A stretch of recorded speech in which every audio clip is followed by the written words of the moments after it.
pessoal, sou o professor Luiz César, sou professor de matemática. A nossa aula de hoje é dedicada ao pessoal do sexto ano, tá? E o nosso assunto é gráficos e tabelas.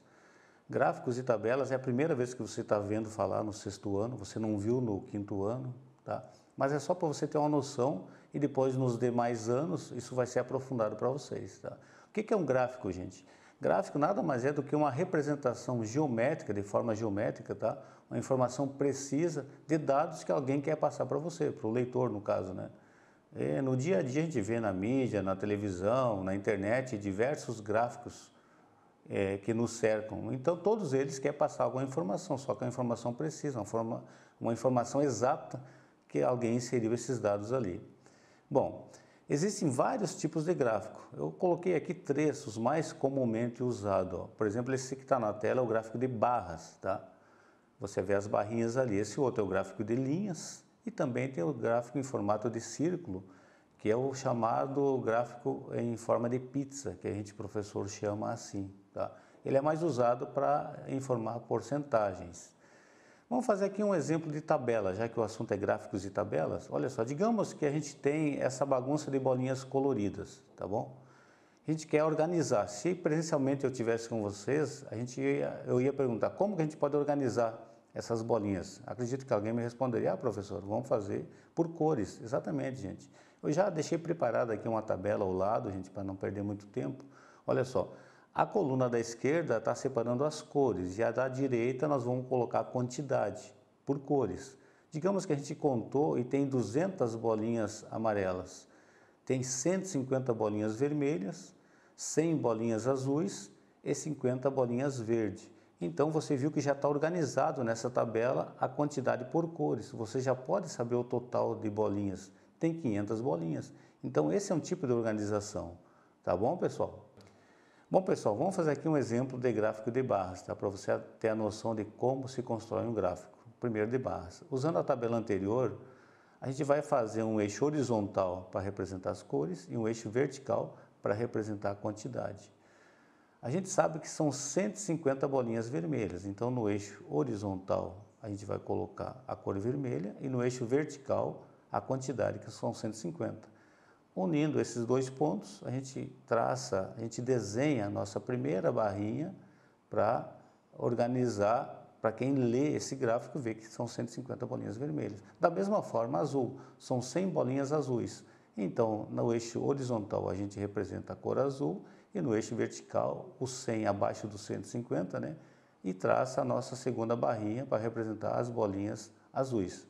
Tá? Da mesma forma, as bolas amarelas são 200.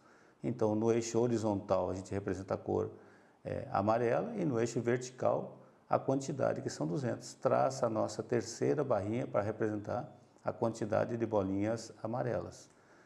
Da mesma forma, e o último aqui, a cor verde. A gente contou, tinha uns 50 bolinhas verdes, então no eixo horizontal a gente coloca a cor verde e no eixo vertical, bem abaixo do 100, a quantidade 50 e traça a nossa última barrinha, então representando a quantidade de bolinhas verdes. Se você olhar no gráfico e você olhar na tabela da direita aí, todas estão representando de maneira clara para você a quantidade de bolinhas por cores, inclusive a quantidade, o total. Aqui nessa tabela, ó, você pode saber somando por cores que são 500 bolinhas. No gráfico também você pode fazer essa contagem. Tá bom, pessoal? Continuando aqui, aquela mesma tabela que a gente fez da organização das bolinhas coloridas, vamos fazer outro gráfico em formato de círculo, chamado gráfico em forma de pizza, tá? Agora vamos usar uma tabela usando porcentagem, tá? 200 bolinhas amarelas do total representa 40%. 150 bolinhas vermelhas representam 30%. 100 bolinhas azuis representa 20%. 50 bolinhas verdes representam 10%. Tá? Eu não vou entrar no assunto porcentagem porque é outra aula, a gente está falando aqui de gráficos. Então esse percentual todo que está aí, vamos desenhar aqui, eu já deixei pré-desenhado para vocês verem na tela. Esse círculo todo, essa pizza toda é o 100%, representa as 500 bolinhas. Cada cor dessa que eu separei para vocês são a quantidade de bolinhas por cores. Por exemplo, a parte amarela é quase a metade do círculo todo, porque são 40% do total das bolinhas que são amarelas, tá? O vermelho são as bolinhas vermelhas, é um pouquinho menos da metade, representa 30% do total das bolinhas coloridas. Assim como as azuis são 20%, e a menor quantidade são as bolinhas verdes, que representa 10%. Então tá aí, pessoal, um exemplo típico de gráfico em formato de pizza, gráfico de círculo, que nem eu falei para vocês. Tá bom? Só para vocês terem a noção de como é formado um gráfico. Beleza, pessoal? Pessoal, sobre gráficos, o que eu tenho mais importante para falar para vocês é você saber extrair o que o gráfico quer passar para o leitor. Por exemplo, eu coloquei essa imagem de uma pessoa rodeada de gráfico, porque no dia a dia a gente está cercado de gráficos. Você vê na televisão gráfico toda hora, você vê em jornais, você vê na própria internet. Tá? Durante essa pandemia a gente viu diversos gráficos dia a dia para informar a população como estava a evolução da doença. Até eu peguei agora aqui um exemplo de gráfico do estado de São Paulo. Vamos extrair uma informação desse gráfico. Esse gráfico nos mostra casos confirmados por milhão de habitantes. Tá? Se nós olharmos para esse gráfico e quiser saber qual a cidade do estado de São Paulo que teve a maior incidência de casos nesse dia, esse gráfico é de abril de 2020, tá? A gente vê que a barra maior é a cidade de Santos, teve aproximadamente 623 casos dessa doença nesse dia. Então, que nem eu falei, o mais importante é você saber o que o gráfico quer passar, você tirar a informação exata que o gráfico mostra ali na hora para você. Eu fiz um exemplo de um gráfico bem didático, mais simples, mais para vocês do 6º ano. Ó. É uma pesquisa sobre os alunos do 6º ano da preferência por esportes. Tá? Digamos que a gente quer saber quem fez esse gráfico, qual é a fonte do gráfico. Você olha aqui embaixo do gráfico, tem a fonte. Ó. A fonte foi a Secretaria Municipal de Esportes. A gente quer montar uma tabela sobre esse gráfico, separando a quantidade de alunos por preferência nos esportes. Vamos começar por badminton. Então, o badminton ali, se você olhar no gráfico, ó, são 20 alunos que preferem badminton. Então, vamos preencher a nossa tabelinha com 20 alunos. Da mesma forma, voleibol. Quantos alunos preferem voleibol? Você olha no gráfico e vê que 15 alunos preferem voleibol. Tá a barrinha e o número 15 lá na coluna vertical. Então, a gente preenche na nossa tabela. Basquetebol. Quantos alunos preferem basquetebol? Você olha no gráfico e vê que basquetebol são 10 alunos que preferem basquete. Está a barrinha do 10 ali, ó, na coluna vertical. E por último, futsal. Quantos alunos preferem futsal? Você olha e vê que são 5 alunos que preferem futsal. Está no gráfico, então preenchemos na nossa tabelinha. Tá, pessoal? Então está aí um exemplo bem típico da gente tirar as informações que o gráfico quer passar. A Secretaria Municipal de Esportes fez essa pesquisa, informou e nós estamos tirando as informações que a Secretaria de Esportes quis nos passar. Se você quiser saber quantos alunos, qual o total de alunos foram pesquisados, você vê que são 50 alunos. Tanto no gráfico, na coluna vertical, você conta, ou na própria tabelinha que nós acabamos de fazer. Tá bom, pessoal? Por hoje é só. Eu só queria dar uma noção para vocês do 6º ano sobre gráficos, tá? A primeira vez que vocês veem esse assunto. Sugiro a vocês que peguem um jornal, ou na internet, ou mesmo na televisão, e tentem interpretar um gráfico para praticar essa aula que nós passamos para vocês esse assunto, tá bom? Até uma próxima e fiquem com Deus.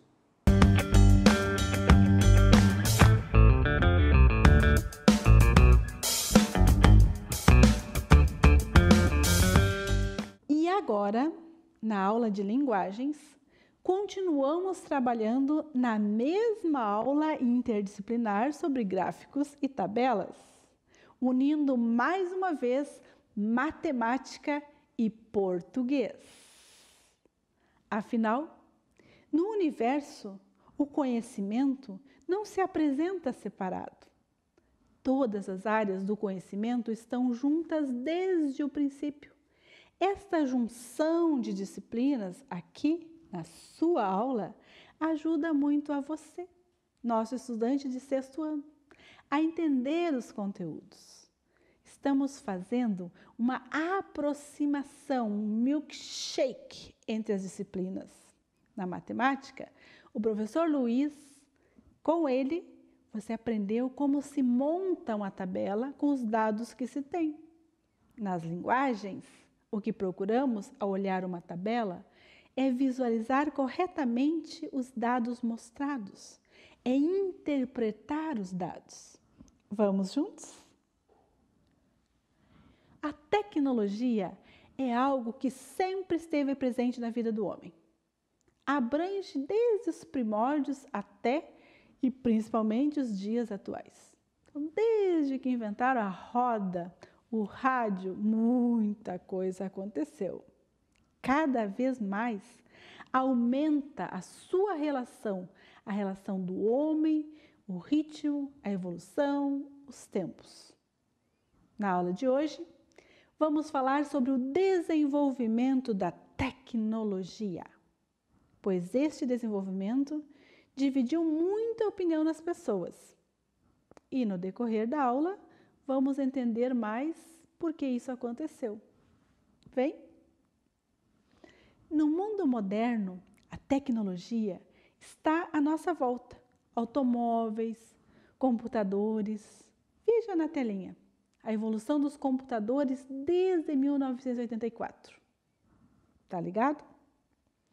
Também a energia nuclear, naves espaciais, raio-x, câmeras de filmar, micro-ondas e muitas outras tecnologias. O mundo de hoje é uma aldeia global, onde as pessoas podem comunicar e trabalhar em qualquer lugar, de qualquer lugar para qualquer outro lugar do mundo. The world is yours. Agora, vamos ver por ordem cronológica as mais importantes invenções que não só mudou o nosso dia a dia, como mudou o mundo.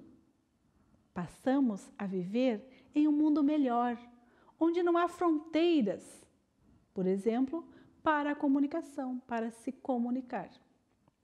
E quais são as vantagens? Primeiro, a produção industrial. A produção industrial passou a ser mais rápida e passou a ser maior, mais coisas foram produzidas. Na saúde, segundo, os avanços sobre a descoberta de curas de diversas doenças aumentou e as perspectivas de vida para inúmeras pessoas, chamadas antigamente as desenganadas, chegou. Terceiro, educação, que é o nosso métier. Crianças e adultos podem agora ter uma aprendizagem mais completa, mais divertida. As nossas aulas, por exemplo, com todas as tecnologias presentes numa sala de aula. Então, se nós estamos aqui tendo essa aula hoje, graças a quem? As tecnologias. Agora, nem tudo é perfeito neste reino. Desvantagens. Tudo tem os dois lados. Primeiro, poluição. A poluição vem agravando cada vez mais a existência dos seres vivos.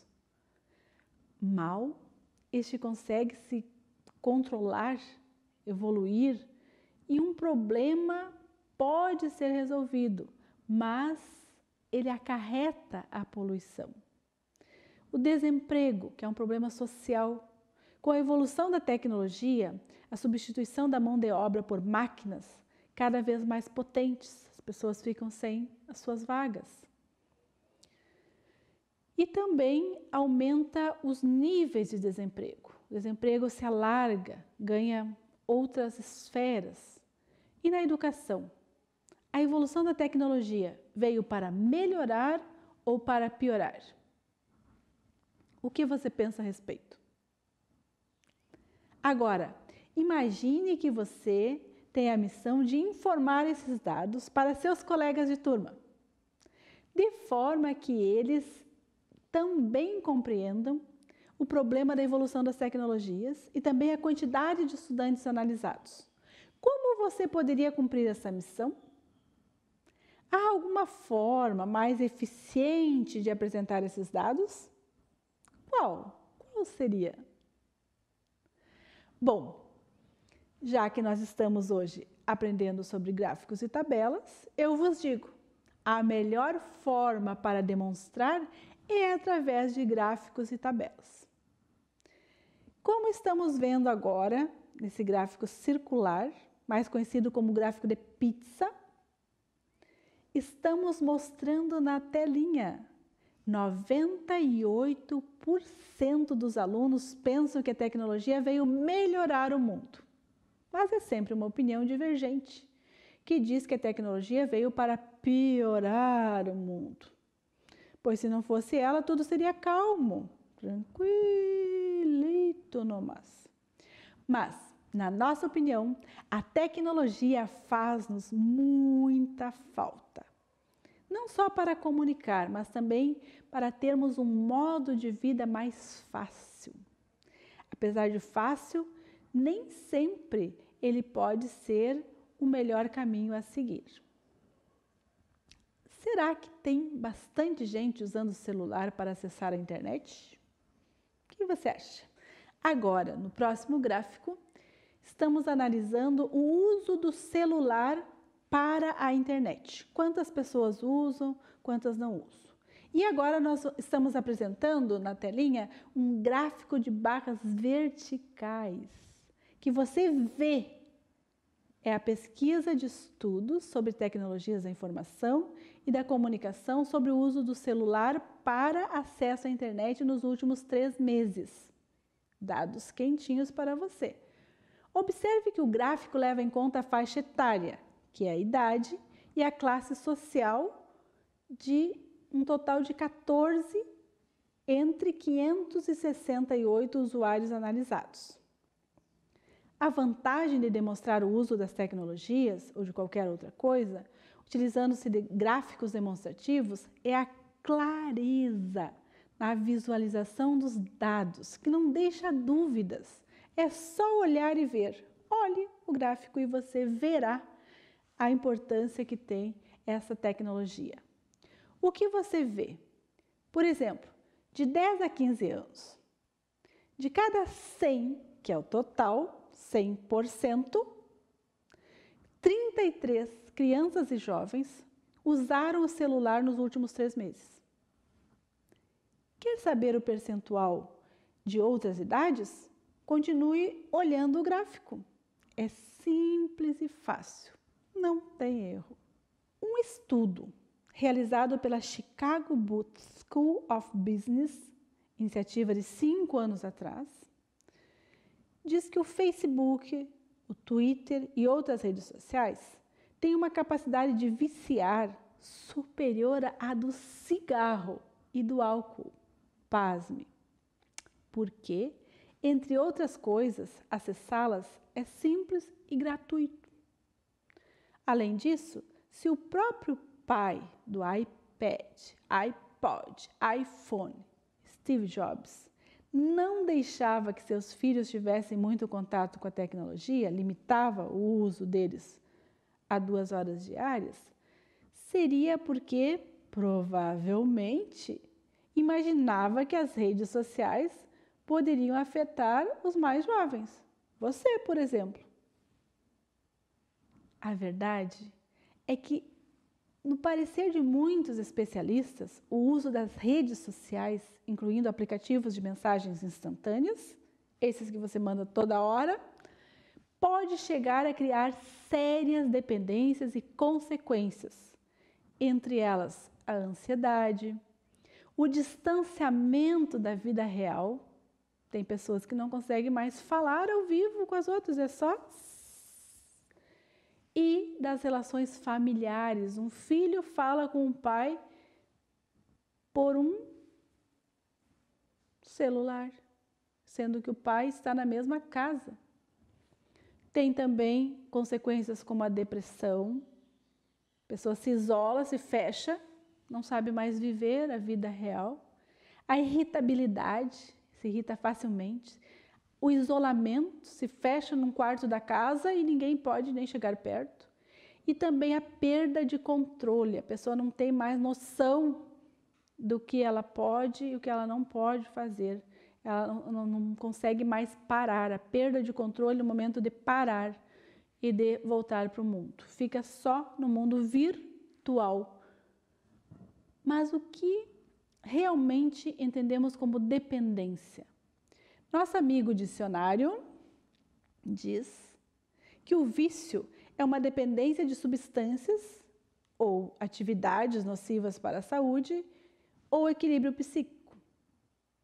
Entre essas atividades estão, por exemplo, o uso de videogames, já catalogado como doença pela OMS, Organização Mundial da Saúde, o trabalho compulsivo, quando a pessoa não consegue controlar, não consegue parar de trabalhar, nunca, não relaxa, não tem momentos de lazer, os jogos on e offline, e para muitos também a utilização e excesso de redes sociais, que em realidade já contam com mais de 3 bilhões de usuários ativos em todo o mundo.